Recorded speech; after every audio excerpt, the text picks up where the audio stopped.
High, আমি মনিকা। আমার এই ছোট্ট মিনি ব্লগে তোমাদের সবাইকে স্বাগত।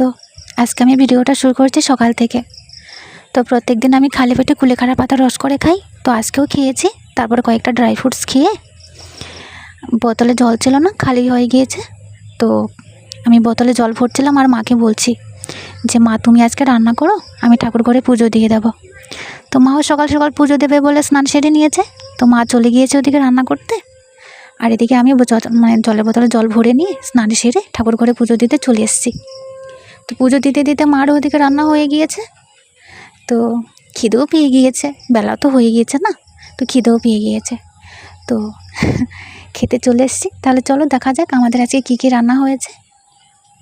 আজকে মা রান্না করেছে গরম গরম ভাত, ভেন্ডি সেদ্ধ করেছে, উচ্ছে ভাজা করেছে আর পটল ভাজা, আর ওদিকটায় লাউ দিয়ে ডালের বড়ি দিয়ে একটা সবজি করেছে, যেটা আমার খেতে খুব ভালো লাগে।